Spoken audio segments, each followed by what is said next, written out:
Olá, minha gente, fala-vos aqui o Álvaro Batista de Branco de Portugal.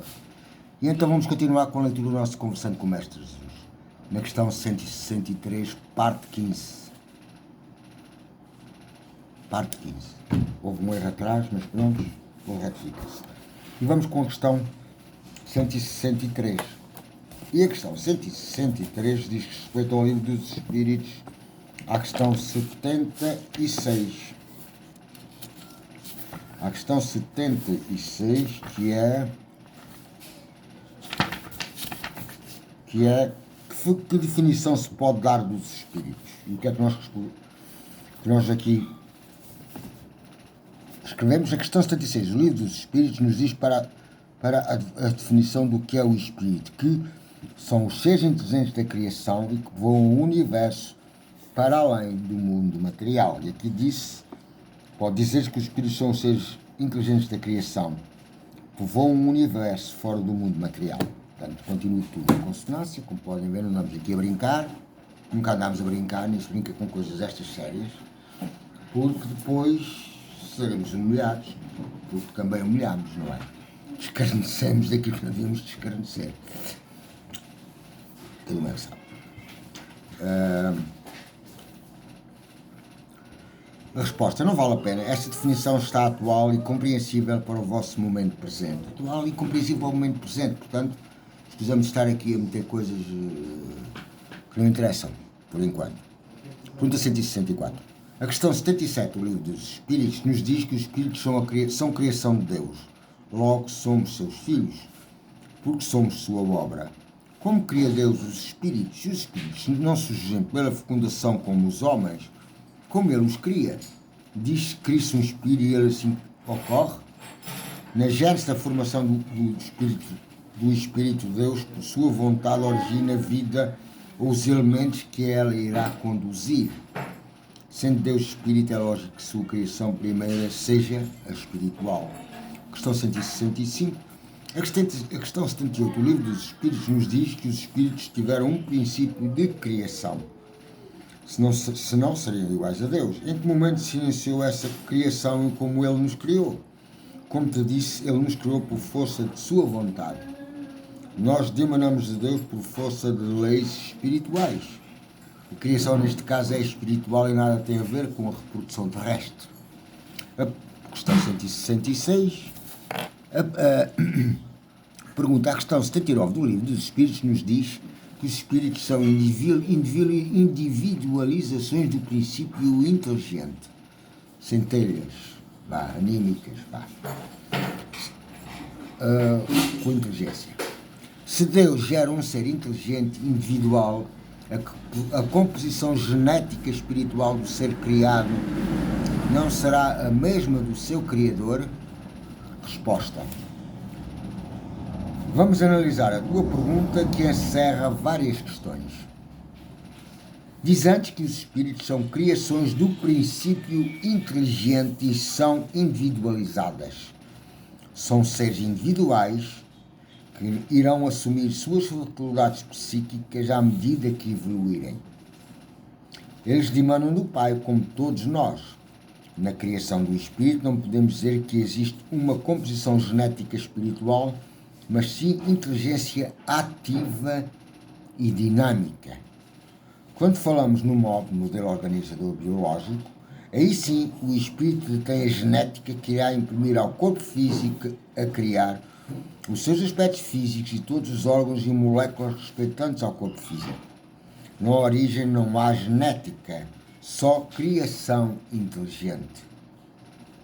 Entende? Se Deus criasse espíritos com determinada genética espiritual, também ele teria sido criado, logo não era único. Se partimos do princípio que Deus é espírito na sua gênese, também teria que ter sido criado com genética espiritual, não seria? Logo não seria Deus. Haveria antes alguém que o criou. Chegámos ao ponto de entender que Deus é incriado. Agora, como o fez, não o sabemos. Sendo espíritos puros, sabemos tudo o que nos é permitido saber. Entendes? Entendeis? Questão 167.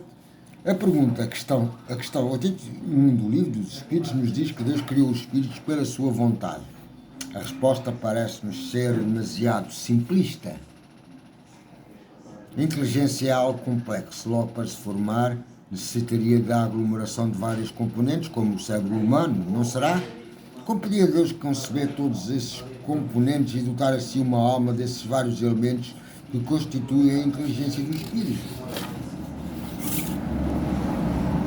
Não será, isto é a resposta, não será porque uma coisa é o espírito e outra é o modelo organizador biológico. À medida que o espírito se apropria de determinados corpos materiais, vai ficando com agentes da formação física no seu modo. Vou lendo devagarinho. Logo, ele está a se apropriar do elemento físico com sede de inteligência para se expressar na matéria. No espírito, a inteligência reside nele. Na matéria, ele precisa do cérebro físico para comunicar materialmente. Quanto a Deus ter criado os espíritos pela sua vontade, é uma expressão que diz precisamente que foi por sua vontade que os criou. Nada disto é simplista. É real. Este princípio não é similar ao mesmo que diz: faça-se luz, e luz foi feita.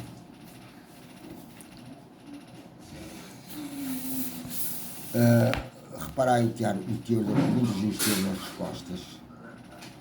Plenamente consciente, plenamente uma pessoa inteligente.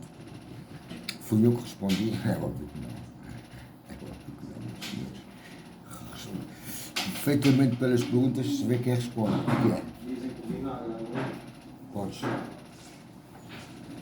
Questão 168.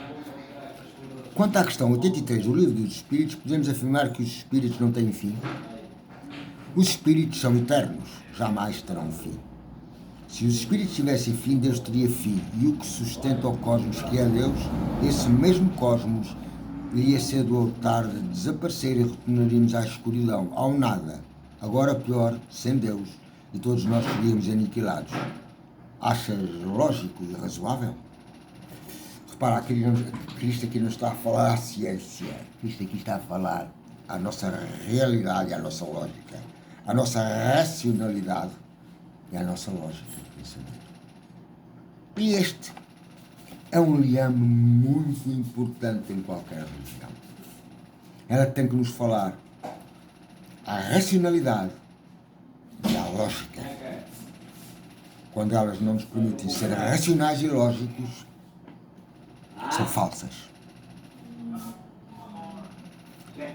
Quando o próprio Cristo nos veio dizer racionalmente e lógico aquilo que devemos pensar, aquilo que devemos refletir, quem é aqui neste mundo que nos quer imiscuir essa racionalidade e lógica, dotando-a de dogmas ou de coisas absurdas ou de coisas imutáveis? Nada é imutável no cosmos.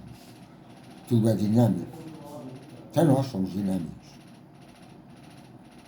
Reparai a profundidade da questão filosófica. Nós somos dinâmicos. Nós, como diria o filósofo, só sei que nada sei. Platão, acho eu. Ou Sócrates ou Platão, não sei cá. Portanto, é escusado nós tecermos, digamos, um conhecimento, ou um suposto conhecimento de que tudo é assim, estritamente assim, e acabou. Não. Bom, até determinado ponto. Agora, esse ponto não, é elástico ou ele é sempre perpétuo? Bom, eu acho que é sempre perpétuo. Pergunta 169. O que nos pode indicar que os espíritos atingiram o patamar mais alto da sua evolução? Pela única vida espiritual e pela sua elevada percepção psíquica. Reparai que a gente falamos sempre aqui em percepção psíquica, em psiquismo, porque preferia a palavra psiquismo à palavra mediunidade. Ok? Psique, alma, espírito. Bom, acho que é isso, assim é a tradução.